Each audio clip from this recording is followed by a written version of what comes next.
पिछले कुछ दिनों से रुपी लगातार गिर रहा था। 95 के पास ऑल टाइम लो तक पहुंच गया था। लेकिन फिर अचानक सिर्फ एक ही रात में आरबीआई ने एक ऐसा स्टेप लिया कि मार्केट हिल गई और अगले ही दिन रुपी 1.4% जंप करके 93.53 लेवल पर पहुंच गया। आखिर आरबीआई ने ऐसा क्या क्रैकडाउन किया जिससे 149 बिलियन डॉलर पर डे के फॉरेक्स मार्केट को हिला दिया? दरअसल 2 अप्रैल 2026 को इंडियन रुपी डॉलर के अगेंस्ट 1.4% स्ट्रॉन्ग होकर 93.53 के लेवल पर पहुंच गया। ये रैली तब आई जब आरबीआई ने करेंसी स्पेकुलेशन पर एक मेजर क्रैकडाउन लॉन्च किया। लेट नाइट 1 अप्रैल 2026 को आरबीआई ने एक ड्रामेटिक डिसीजन लिया। सेंट्रल बैंक ने बैंक्स को rupee non deliverable forward contracts offer करने से बंद कर दिया और साथ ही कैंसल्ड फॉरवर्ड कॉन्ट्रैक्ट्स को दोबारा रीबुक करने पर भी रोक लगा दी। ये स्टेप छोटा नहीं था क्योंकि ये डायरेक्टली इम्पैक्ट करता है 149 बिलियन डॉलर पर डे के फॉरेक्स डेरिवेटिव्स मार्केट को। एनालिस्ट कहते हैं कि पिछले 10 साल में आरबीआई का ये सबसे अग्रेसिव मूव है। लेकिन सवाल ये है कि आरबीआई को इतना टफ डिसीजन लेने की जरूरत ही क्यों पड़ी? इसकी स्टोरी भी काफी इंटरेस्टिंग है। बता दें कि मार्च 2026 के महीने में रुपी 4.24% गिर गया था, जो कि 6 साल का वर्स्ट मंथली फॉल था। रुपी को स्टेबलाइज करने के लिए आरबीआई ने पहले एक स्टेप लिया। सेंट्रल बैंक ने बैंक्स के नेट ओपन रुपी पोजीशन को 100 मिलियन डॉलर तक लिमिट किया। पहले बैंक्स को अपनी कैपिटल का 25% तक पोजीशन रखने की परमिशन रहा करती थी। आरबीआई का यहाँ एम सिंपल था, डेरिवेटिव स्पेकुलेशन को कम करना और इंडियन रुपी को सपोर्ट देना। लेकिन प्रॉब्लम यहीं से शुरू भी हुई। जैसे ही बैंक्स ने अपनी पोजीशंस कट की, कॉर्पोरेट्स और हेज फंड्स ने आर्बिट्राज अपॉर्चुनिटी पकड़ ली। ऑफशोर मार्केट और ऑफशोर एनडीएफ मार्केट के बीच प्राइस डिफरेंस का फायदा उठाकर ट्रेडर्स ने मैसिव आर्बिट्राज ट्रेड शुरू कर दिया।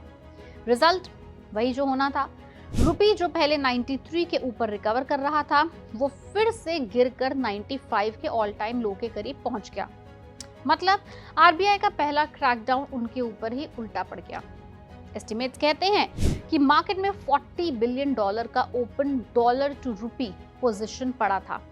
अगर स्प्रेड्स में सिर्फ 1% की मूवमेंट भी होती तो बैंक्स को लगभग 4000 करोड़ तक का लॉस हो सकता था।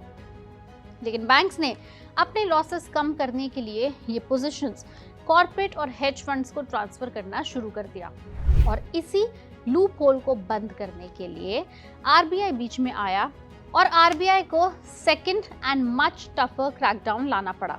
दूसरा स्टेप था इनका एक नया रूल कि बैंक्स रुपी नॉन डिलीवरेबल डेरिवेटिव कॉन्ट्रैक्ट्स किसी भी क्लाइंट को ऑफर नहीं किए जा सकते। अगर फॉरवर्ड कॉन्ट्रैक्ट करना है तो प्रूफ देना होगा कि वो एक्चुअल हेजिंग के लिए ही है। सबसे बड़ा चेंज है कि फॉरवर्ड कॉन्ट्रैक्ट रीबुकिंग कंप्लीटली बैन हो गई। पहले क्या होता था? पहले मान लीजिए कि किसी इंपोर्टर ने 96 रुपीस पर डॉलर हेज किया है। अगर रुपी स्ट्रेंथन होकर 94 पर आ जाता तो वो इंपोर्टर पुराना कॉन्ट्रैक्ट कैंसिल करके नए बेटर रेट पर दोबारा हेज करता था। लेकिन अब ये स्ट्रैटेजी कंप्लीटली बंद हो गई। इसके अलावा बैंक्स को अपनी फॉरेन ट्रेडिंग एंटिटीज के साथ भी रुपी डेरिवेटिव डील करने की परमिशन नहीं होगी। एनालिस्ट का कहना है कि इस क्रैकडाउन से बैंकिंग सेक्टर को करीब 4 से 5 हजार करोड़ तक का लॉस भी हो सकता है। लेकिन कॉन्टेक्स्ट समझना भी यहाँ पे बहुत जरूरी है। बता दें कि फाइनेंशियल ईयर 25 में बैंकिंग सेक्टर का pre tax profit 5.5 lakh crore था। इसलिए ये लॉस मैनेजेबल माना जा रहा था, इतना रिस्क तो ले सकते थे। एस्टिमेट्स कहते हैं कि फॉरेन बैंक्स लगभग 45% लॉसेस अब्सॉर्ब करेंगे, प्राइवेट बैंक्स अराउंड 40% और पीएसयू बैंक्स ऑलमोस्ट 15%। अब रुपी पर प्रेशर का एक रीजन है geopolitical tension, as we all know, specially Iran war का इम्पैक्ट, जिसने ग्लोबल मार्केट्स और ऑयल प्राइसेस को भी वॉलेटाइल बना दिया है। अब एक्सपर्ट्स का मानना है कि आरबीआई के नए रूल्स के बाद रुपी शॉर्ट टर्म में और स्ट्रेंथन हो सकता है, लेकिन एक इसके साथ कंसर्न भी और आती है। अगर रूल्स इतनी अग्रेसिवली चेंज होते रहे तो लॉन्ग टर्म में इंडियन रुपी फॉरेक्स मार्केट की लिक्विडिटी और ट्रेडिंग डेप्थ थोड़ी इम्पैक्ट हो सकती है।